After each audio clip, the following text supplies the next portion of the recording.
Hello and welcome to my channel learning expose. आज हम class 7 का chapter number 1 nutrition in plants discuss करेंगे।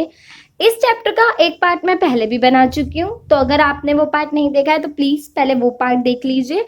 तो चलिए स्टार्ट करते हैं चैप्टर नंबर 1। चैप्टर के फर्स्ट पार्ट में मैंने आपको बताया था न्यूट्रिएंट्स क्या होते हैं, न्यूट्रिशन क्या होता है and what is the mode of nutrition in plant. Heterotrophic mode of nutrition, autotrophic mode of nutrition हमने पढ़ा था। फोटोसिंथेसिस के बारे में हमने डिस्कस किया था, हमने सेल्स के बारे में डिस्कस किया था। अब हम आगे बात करते हैं। अभी मैं सबसे पहले आपको बताऊंगी कि जो लीव्स होती हैं वो ग्रीन क्यों होती है। मैंने अपने पिछले पार्ट में भी बताया था, बट ये इंपॉर्टेंट है आगे बढ़ने के लिए, इसीलिए हम पहले इसे रिकॉल कर लेंगे कि जो लीव्स होती हैं वो ग्रीन होती हैं कलर में क्योंकि उनके अंदर क्लोरोफिल होता है, और जो क्लोरोफिल होता है वो हेल्प करता है एनर्जी को कैप्चर करने में जो सनलाइट से आ रही होती है।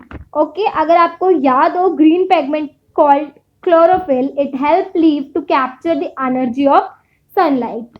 वहां से एनर्जी लेके ही फोटोसिंथेसिस पूरा होता है। अब हम बात करते हैं उन लीव्स की जो कलर में ग्रीन नहीं होती हैं। ठीक है, अब हम इस चैप्टर में आगे बढ़ेंगे और बात करेंगे उन लीव्स की जो कलर में ग्रीन नहीं होती हैं। ठीक है, ये लीव्स जो होती हैं जो कलर में, the leaves other than green also have chlorophyll, उनके अंदर भी क्लोरोफिल होता है। The large amount of red, brown and other pigment, उनके अंदर ज्यादा अमाउंट में रेड, ब्राउन और अदर कलर्स होते हैं, इसलिए वो ग्रीन नहीं दिखती, बट उनके अंदर भी क्लोरोफिल होता है और वो भी फोटोसिंथेसिस के थ्रू अपना खाना बनाती हैं। ठीक है, ये एग्जांपल आप यहाँ पे देख सकते हैं। आपकी बुक में ये आपको लीव्स के कलर अलग अलग दिख रहे होंगे, आप इसको देखिए और देखिए कि इन सब के कलर अलग हैं। अब हम आगे बढ़ेंगे और बात करेंगे कि हम सभी ने तालाब में या फिर जहाँ पे भी ठहरा हुआ पानी देखा हो, ऑब्जर्व किया हो, एक ग्रीन कलर की काई टाइप की जमी होती है, तो वो क्या होती है? You often see slimy green patches in ponds और in other stagnant water bodies. These are generally formed by the growth of organism called algae। वो जो काई होती है वो कैसे जम जाती है? With the growth of organism, algae की वजह से वो जम जाती है। Can you guess why algae are green in color? आप सभी ये गैस कर सकते हैं कि algae green क्यों होती है कलर में, क्योंकि उसके अंदर भी आपका क्लोरोफिल होता है। तो algae जो है वो अपना खाना खुद प्रिपेयर कर सकती है। ठीक है, they contain chlorophyll and algae can also prepare their own food by photosynthesis। चलिए अब आगे बढ़ते हैं हम। आगे आपको इसमें दे रखा है synthesise of plant food other than carbohydrate. उन्होंने कार्बोहाइड्रेट्स तो बना ली, बट और भी तो कंपोनेंट ऑफ फूड में हमने पढ़े थे, जैसे कि विटामिन पढ़े थे, फैट्स पढ़ा था, प्रोटीन पढ़ा था, मिनरल पढ़ा था। उन्होंने तो सिर्फ कार्बोहाइड्रेट बनाया। अब हम बात करते हैं कि उन्होंने बाकी प्रोटीन और फैट्स वगैरह उन्हें कहाँ से मिले। सिंथेसिस के प्रोसेस में उन्होंने कार्बोहाइड्रेट्स तो बना लिए थे। ठीक है, carbohydrates are made of carbon, hydrogen and oxygen. अब उन्होंने ये तीनों तो बना लिया। अब हम बात करते हैं प्रोटीन की। जो प्रोटीन होते हैं वो बने होते हैं नाइट्रोजन से। अब प्लांट्स को तो नाइट्रोजन मिलती नहीं है, क्योंकि मैं आपको पहले ही बता चुकी हूँ जो हवा में इतनी सारी नाइट्रोजन होती है प्लांट्स उसे यूज नहीं कर पाते हैं। तो कैसे प्लांट्स को नाइट्रोजन यूज कराएं कि वो अपने लिए प्रोटीन खुद बना सकें? ये दो तरीके से होता है। एक होता है with the help of fertilisers, कि हम पौधों में फर्टिलाइजर्स डालते हैं जिसमें बहुत ज्यादा नाइट्रोजन होती है, तो अगर हम उनमें फर्टिलाइजर डालते हैं तो उनकी जो नाइट्रोजन की रिक्वायरमेंट है वो पूरी हो जाएगी। और दूसरा होता है कि प्लांट अपने लिए सब कुछ खुद ही करते हैं। तो प्लांट के अंदर ऐसे बहुत सारे बैक्टीरियाज होते हैं जो उनके लिए इस नाइट्रोजन को कन्वर्ट करके देते हैं एक ऐसी फॉर्म में कि प्लांट उसे खुद यूज कर सके। Plants can't observe nitrogen in this form, जिस फॉर्म में वो एयर में होती है उस फॉर्म में प्लांट उसे यूज नहीं कर सकते। तो सॉइल क्या करती है? Soil has curtain bacteria. Soil के पास ऐसे बैक्टीरियाज होते हैं जो कन्वर्ट कर देते हैं इस गैस वाली नाइट्रोजन को इनटू अ यूजेबल फॉर्म। ऐसी फॉर्म में कन्वर्ट कर देते हैं कि सॉइल उसे यूज कर सके। Nitrogen are observed by plants along with water. ठीक है, also you might have seen farmers adding fertilisers. आपने फर्टिलाइजर्स को ऐड करते हुए देखा होगा फार्मर्स को। फर्टिलाइजर्स में बहुत ज्यादा मात्रा में नाइट्रोजन होता है, तो वो फर्टिलाइजर्स जब डालते हैं मिट्टी में तो उन्हें नाइट्रोजन मिल जाता है। इससे भी प्लांट फुलफिल कर लेता है अपनी रिक्वायरमेंट ऑफ नाइट्रोजन। फर्टिलाइजर्स डाल के या तो हम प्लांट की रिक्वायरमेंट को कंप्लीट कर सकते हैं नाइट्रोजन की, या फिर बैक्टीरिया के थ्रू वो खुद ही कंप्लीट कर लेता है। अब हम बात करेंगे other modes of nutrition in plants. अब हम उन प्लांट्स की बात करेंगे जिनके अंदर क्लोरोफिल नहीं होता, न्यूट्रिशन की नीड को पूरा करते हैं। ठीक है, there are some plants which do not have chlorophyll, they can't synthesise their food, वो अपना खाना खुद नहीं बना सकते, तो उनकी रिक्वायरमेंट जो है न्यूट्रिशन की वो कैसे पूरी होती है। जैसे अगर हम बात करें ह्यूमंस की और एनिमल्स की, तो वो डिपेंड करते हैं अपने फूड के लिए किसी और पर, तो वो क्या होते हैं, हेट्रोट्रॉफिक मोड ऑफ न्यूट्रिशन होती है। में देखिएगा जरा, एक ग्रीन प्लांट आपको दिख रहा होगा, उसके ऊपर येलो कलर की तार टाइप ब्रांचेस लटकी हुई, येलो कलर की होती है और इनके अंदर भी कोई क्लोरोफिल नहीं होता है। ठीक है, ये आपने स्ट्रक्चर देख लिया जो स्टीम पे एंड ब्रांचेस पे लटका हुआ है ऑफ अ ट्री, जिस पे ये लटके हुए हैं ना yellow yellow, this is a plant called Cuscuta. इसको क्या कहते हैं, कस्कुटा कहते हैं इसको। ठीक है, अमरबेल, इसे अमरबेल भी कहते हैं। इनके अंदर कोई क्लोरोफिल नहीं होता और ये अपना बना बनाया खाना ले लेते हैं, रेडीमेड फूड ये लेते हैं फ्रॉम द प्लांट। ये उस प्लांट से अपना फूड लेते हैं जिस प्लांट पे ये लटके हुए होते हैं। ठीक है, जिस प्लांट के ऊपर ये लटके हुए होते हैं ये उसी से अपना फूड ले लेते हैं, और जिस प्लांट पे ये लटके होते हैं, the plant which it climbs is called host. जिस प्लांट पे ये लटके होते हैं उसको होस्ट कहते हैं। अब आप खुद बताओ, जिस प्लांट पे ये लटके हुए हैं उससे ये सारे न्यूट्रिएंट्स ले लेते हैं, उसका सारे जितने भी न्यूट्रिएंट्स वो प्रोड्यूस करता है वो ये सारे ले लेते हैं कस्कुटा। ठीक है, अब वो जो प्लांट होता है उसके पास तो न्यूट्रिशंस नहीं रहे ना, उसके पास से तो सारे इन्होंने ले लिए, इसीलिए ये जो कस्कुटा होता है इसे पैरासाइट कहते हैं। पौधे होते हैं जिनके अंदर खुद का क्लोरोफिल नहीं होता, वो किसी प्लांट के ऊपर लटके हुए होते हैं और वो उस प्लांट से, जिसे होस्ट कहते हैं, सारे न्यूट्रिएंट्स ले लेते हैं। आपने कभी ऐसे प्लांट्स के बारे में सुना है क्या जो एनिमल्स को खाता है या फिर इंसेक्ट्स को खाता है? सच प्लांट्स मे बी ग्रीन और सम अदर कलर्स, वो प्लांट्स ग्रीन भी हो सकते हैं और किसी और कलर के भी हो सकते हैं। आप देखिए फिगर 1.6, ये आपको मैं फिगर 1.6 दिखा रही हूँ, आप यहाँ पे देख सकते हैं। ये प्लांट है आपका, ठीक है, ये देखो आपको कैसा दिख रहा है, एक जग की शेप में दिख रहा है। ये अंदर जब भी इसके पास कोई इंसेक्ट आता है ये अपना मुंह खोल लेता है, ये लिड ऊपर कर लेता है, इसके अंदर इंसेक्ट चला जाता है, इसके अंदर ना हेयर्स होते हैं, इंसेक्ट इसके अंदर जाता है और इसके अंदर जाके यहाँ पे बहुत सारे हेयर्स होते हैं, वो यहाँ पे ट्रैप हो जाता है। आपको लिड दिख रही है, ये इसका जो ढक्कन है ये बंद हो जाता है, इंसेक्ट तो अंदर ही रह जाता है, तो वो हेयर के थ्रू इंसेक्ट में जितने भी न्यूट्रिएंट्स होते हैं वो उसको ले लेता है, अपना प्लांट अपनी रिक्वायरमेंट्स को कंप्लीट कर लेता है इंसेक्ट को खा के। अब हम इसे पढ़ते हैं। ठीक इज ओपन, जो आपने यहाँ पे लिड देखी वो ओपन थी एंड क्लोज भी हो जाती है, वो उसका माउथ है, वो form a lid which can open and close the mouth of pitcher, उसे माउथ ऑफ पिक्चर कहते हैं। Inside the pitcher there are hair, inside उस जग के अंदर बहुत सारे हेयर हैं जो डाउनवर्ड है। सेप्रोट्रॉप्स का मतलब होता है मृतजीवी। ये ये उस तरीके के प्लांट्स होते हैं जो मरी हुई चीजों से अपना पोषण लेते हैं, मृत जीवियों से अपना न्यूट्रिशन लेते हैं। ठीक है, इसका एग्जांपल है मशरूम। आपने बहुत सारे, you might have scene packets of mushroom, आपने बिकते हुए देखे होंगे बहुत सारे पैकेट ऑफ मशरूम मार्केट में।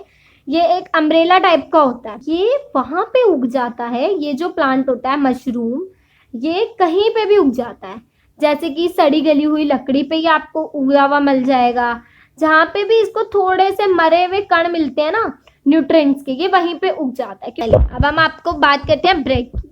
आप सभी अपने घर पे ब्रेड यूज करते होंगे, ठीक है, ब्रेड गीली रह जाती है तो क्या होता है उसमें, अगर ब्रेड जो होती है वो गीली रह जाती है तो उस पर क्या लग जाती है, फंगी लग जाती है। This organism called, green colour की एक लेयर आ जाती है, उसे कहते हैं फंगी। उसे क्या कहते हैं, fungi. These organism called fungi. They have a different mode of nutrition, उनकी अलग ही एक मोड ऑफ न्यूट्रिशन होती है इन फंगी की। ये वहां से अपना न्यूट्रिशन लेते हैं, ये भी मशरूम की तरह ही होती है, आप इसे समझेंगे तो आपको मशरूम भी समझ आएगी। ये वहां से अपना न्यूट्रिशन लेते हैं जो मरी हुई होती हैं। ठीक है, ये फंगी जो होती है ये डेड मैटर से अपना न्यूट्रिशन लेती है। ठीक है, they have observe the nutrition from it, जो डेड होते हैं उनसे ये अपना न्यूट्रिशन ऑब्जर्व कर लेते हैं। This mode of nutrition in which organism take in nutrition in solution from the dead and declining matter is called saprotrophic nutrition. अब हम बात करते हैं कि सेप्रोट्रॉपिक न्यूट्रिशन क्या होता है। ये वो मोड होती है न्यूट्रिशन की जिसमें जो ऑर्गेनिज्म होते हैं वो न्यूट्रिशन कहाँ से लेते हैं न्यूट्रिशन, मरे हुए मैटर से अपना न्यूट्रिशन ले लेते हैं, उसे बोलते हैं सेप्रोट्रॉपिक न्यूट्रिशन। जैसे कि हमारी जो ब्रेड थी, जो हमने ब्रेड फ्रिज में रखी, वो खराब हो गई, ठीक है। Plants which use saprotrophic mode of nutrition are called saprotrophs. Saprotrophs क्या होते हैं, जो सेप्रोट्रॉपिक मोड ऑफ न्यूट्रिशन से अपना खाना लेते हैं उसे बोलते हैं सेप्रोट्रॉप्स, ठीक है। ये आपके पिकल यानी अचार पे भी लग सकती है, लेदर पे भी लग सकती है, क्लोथ्स पे और भी जगहों पे ये लग सकती है। ये उसी जगह पे लगेगी जहाँ पे गर्म, हॉट और ह्यूमिड यानी गर्मी भी होगी और नमी भी होगी। अगर हम बात करें उस जगह की जो गर्म भी है और वहां पे ह्यूमिड हल्की हल्की नमी भी मौजूद है। ओके, आगे बढ़े। आपने रेनी सीजन में देखा होगा हर जगह नमी रहती है, तो ये फंगस कहीं पे भी लग जाती है और वो वहां पे स्पॉइल कर देती है, ठीक है। अब हम अपनी the fungal spores are generally present in the air. जो ये फंगल होते हैं ये कहाँ पे प्रेजेंट होते हैं, ये हवा में ही प्रेजेंट रहते हैं।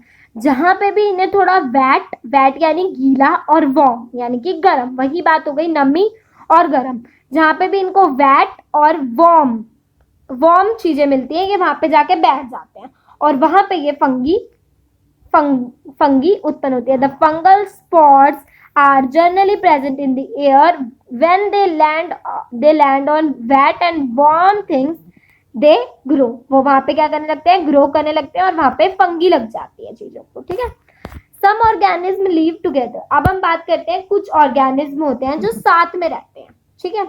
वो शेल्टर और न्यूट्रिएंट्स शेयर करते हैं। अभी मैंने आपको एग्जांपल दिया था जब मैं आपको प्लांट्स में प्रोटीन बनाने का बारे में समझा रही थी, तो मैंने आपको एग्जांपल दिया था कि कुछ बैक्टीरिया जो होते हैं वो प्लांट की रूट्स में रहते हैं और वो प्लांट को नाइट्रोजन एक ऐसी फॉर्म में कन्वर्ट करके देते हैं कि नाइट्रोजन का यूज कर सके सॉइल। तो वो बैक्टीरिया उधर रहते हैं, वो प्लांट को क्या देते हैं, नाइट्रोजन देते हैं और प्लांट उन्हें रहने के लिए शेल्टर देते हैं। तो वो एक सिम्बायोटिक रिलेशनशिप का एग्जांपल था। मैं आपको बताती हूँ सिम्बायोटिक रिलेशनशिप होता क्या है। अब some organism live together and share shelter and nutrients. वो साथ में रहते हैं, शेल्टर और न्यूट्रिएंट शेयर करते हैं, उसे बोलते हैं symbiotic relationship. For example curtain fungi, जो फॉर एग्जाम्पल अगर हम बात करें जो फंगी होती है वो कहाँ रहती है, पेड़ों के रूट्स में रहती है। Live in the roots of the tree, वो ट्री के रूट में रहती है। जो ट्री होता है वो उसे प्रोवाइड कराता है, जो फंगी होती है वो ट्री की रूट में रहती है, जो ट्री होता है प्रोवाइड कराता है न्यूट्रिएंट्स, वो उसको न्यूट्रिएंट प्रोवाइड कराता है। और जो फंगस होती है वो सॉइल से उसको न्यूट्रिएंट्स और वाटर रिसीव करने में हेल्प करती है।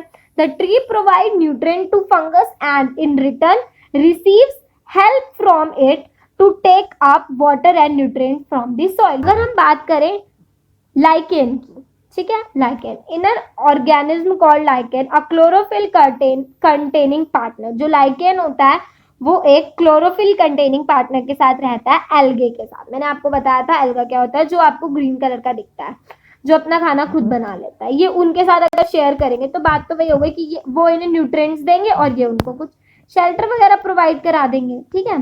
फंगस प्रोवाइड शेल्टर, जो फंगस होते हैं उनको शेल्टर प्रोवाइड कराती है। Water and minerals to the algae, क्योंकि जो एल्गी होती है वो अपना फूड खुद प्रोड्यूस करती है, मैंने आपको पहले कहा था। तो ऐसे ये लोग भी आपस में मिलके रहते हैं और सिम्बायोटिक रिलेशनशिप को दिखाते हैं। How nutrition are replenished in the soil.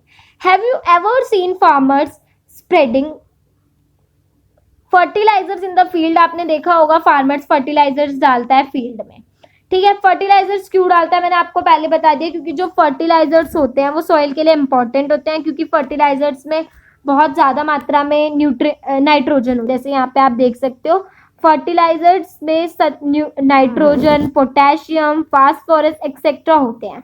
These nutrients need to be added from time to time to enrich the soil। ये सारे nutrients soil के लिए important होते हैं और हमें time to time ये soil को देने पड़ते हैं, ठीक है। We can grow plants and keep them healthy if we can find out the nutrient requirement of plant, ठीक है, प्रोटीन को बनाने के लिए। ये मैं आपको पहले बता चुकी हूँ, रिक्वायर होता है बहुत सारा नाइट्रोजन टू मेक प्रोटीन के लिए। पर जब कटाई हो जाती है तो सॉइल जो होती है वो उसके अंदर के जो नाइट्रोजन होता है वो तो चला जाता है, उसके अंदर कुछ भी नहीं बचता, वो एकदम बंजर भूमि बन जाती है। Is available in a plenty of air, बहुत सारी नाइट्रोजन एयर में है बट प्लांट उसे यूज नहीं कर सकते।